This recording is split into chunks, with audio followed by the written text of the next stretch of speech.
Hi friends, jail task വന്നിരിക്കുകയാണ് കേട്ടോ. ഇപ്പോൾ ലൈവിൽ വന്നിരിക്കുകയാണ്.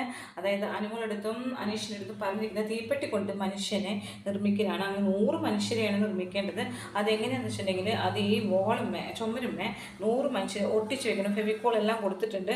അപ്പോൾ അതിന് 100 വരുന്നു. എന്തുണ്ട്, എങ്ങനെയാണ് ടാസ്ക് എന്നൊക്കെ ചോദിക്കാൻ വേണ്ടി അപ്പോൾ നമ്മുടെ അനുമോളുടെ കണ്ണിൽ നിന്നൊക്കെ ഇങ്ങനെ കണ്ണിനൊക്കെ വന്ന് തുടച്ച പാടുകളൊക്കെ കണ്ടു.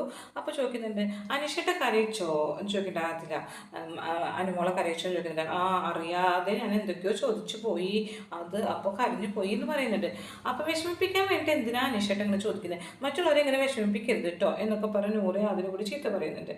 അപ്പം ആദില പറയുന്നത് ഷാനവാസിൻ്റെയും നെവിൻ്റെയും ഫാൻ ബോയ് ആണല്ലോ എന്നും പറഞ്ഞ് ആദില കളിയാക്കിക്കൊണ്ട് പോകുന്നുണ്ട്.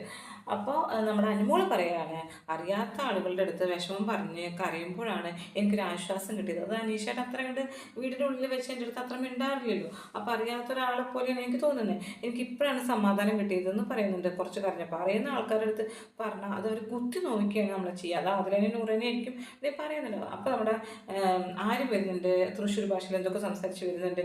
അപ്പോഴാണ് നമ്മുടെ അക്ബർ വരുന്നത്. അക്ബർ വന്നിട്ട് ചോദിക്കുന്നുണ്ട്, സിമ്പിൾ ടാസ്ക് ആണല്ലേ അനീഷേട്ട എന്ന് പറയുന്നുണ്ട്.